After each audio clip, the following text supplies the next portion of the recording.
Buenos días, estudiantes. Vamos a continuar con nuestras lecciones, pero antes vamos a leer un pequeño versículo de la Biblia que se encuentra en Proverbios 20:22.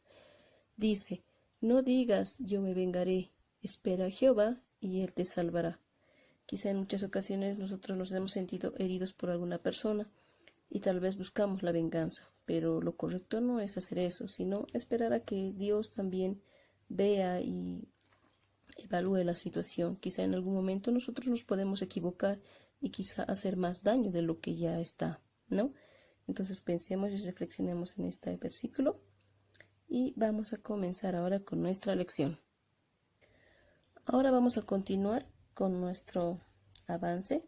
Vamos a ir a las páginas 26 a la 27 y vamos a hablar acerca de las capacidades de los estados de agregación, especialmente tres capacidades: fluir, difundir y comprimir. Para explicar cada uno de estos vamos a hacer un pequeño experimento para poder comprender.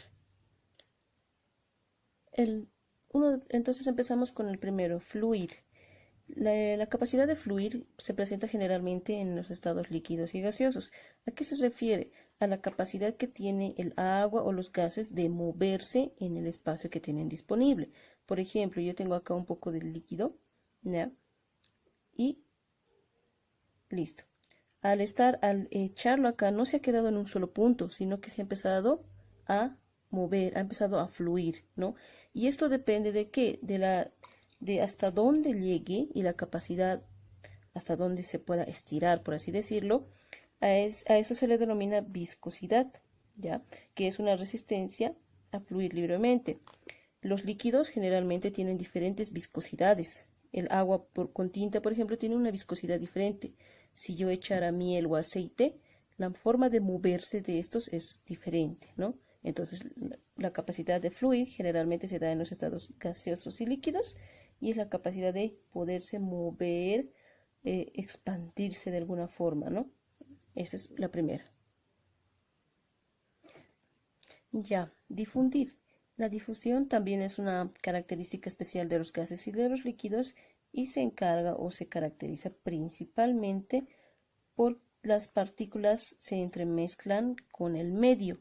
Quiere decir que se van a mezclar, por ejemplo, con aquel viento, aire en el caso de los gases, o con, ahorita vamos a hacer un pequeño experimento en el caso de los líquidos, ¿ya?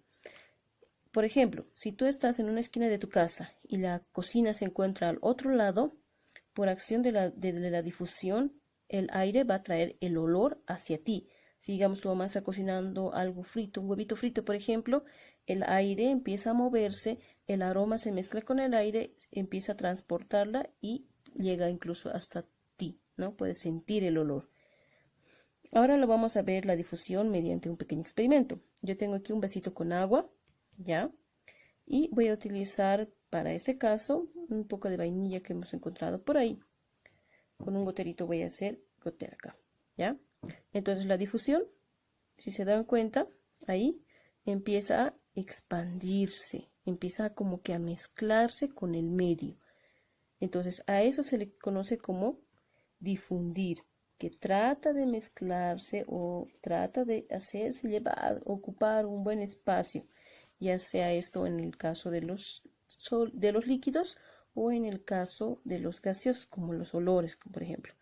Y ahorita vemos, si notamos, el punto que ahí creo se ha empezado ya como que a mezclar, ¿ya? Entonces a eso se le conoce como difundir o difusión. Comprimir o la compresión es una característica especial de los gases. ¿A qué se refiere esta característica? A que nosotros tenemos un volumen X de cualquier gas y ese volumen puede ser presionado, comprimido hasta cierto punto, ¿no?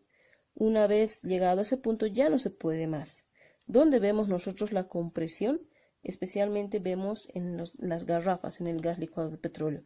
Agarran, qué sé yo, unos 20 litros de aire y lo empiezan a comprimir en un pequeño tanque de gas.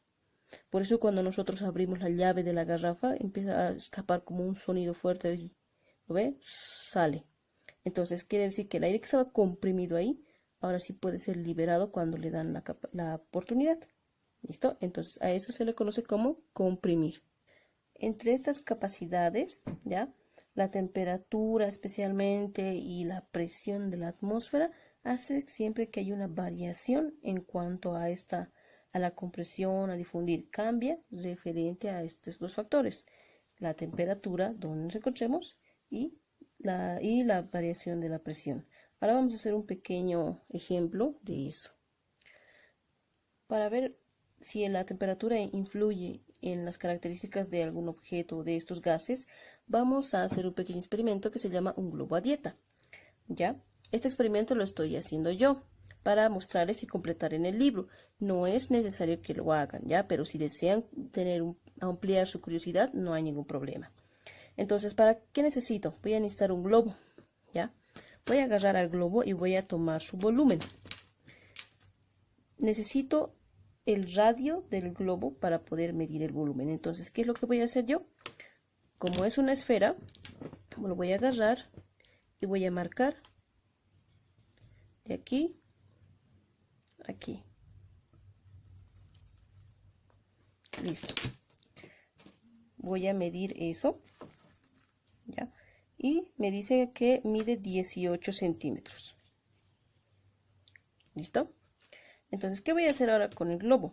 Voy a meter el globo en el refrigerador y esperemos a ver qué pasa. ¿Listo? Ahora mi globito ha estado todo un día, 24 horas en el refrigerador y está un poquito frío y si notan está un poquito húmedo. ¿Listo? Entonces ahora lo que vamos a hacer es volver a hacer lo mismo que hemos hecho hace rato. Agarro mi globito, le marco 1 y al otro lado también 2 y vuelvo a medir. Le pongo mi globito que está totalmente helado en un costado. Vuelvo a medir este diámetro y me dice que tiene 16 centímetros. Entonces mi diámetro 2, después de haberlo metido al refrigerador, es 16 centímetros. ¿Ya? Voy a calcular el volumen de este globo. Para el volumen voy a utilizar una formulita, volumen del globo. Voy a utilizar una fórmula que es 4/3 por pi por radio al cubo.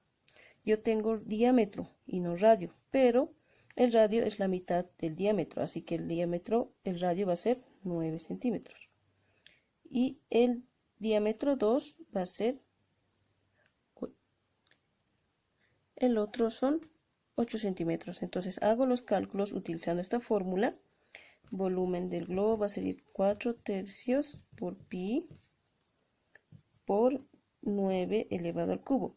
Eso me va a dar como resultado 3053 centímetros cúbicos. Ese es mi volumen inicial. Hago lo mismo y reemplazo este 9 con el 8 y me sale como resultado 2144 centímetros cúbicos. Ese va a ser mi volumen final que debo llenar en el libro, ¿ya? Entonces, tomando en cuenta eso, vemos que el volumen disminuyó. Eso quiere decir que la temperatura sí afecta al volumen o a la capacidad de expandirse o comprimirse de los gases en este caso. ¿Listo? Entonces, ustedes llenen estos datos y en la página 27 tenemos un pequeño mapa conceptual. Ahí tienen que ver ciertas características que hemos visto ya mucho más antes, ¿ya? Y que si no recuerdan pueden darle un pequeño repasito. Entonces es llenar la página 27. Que tengan una linda semana.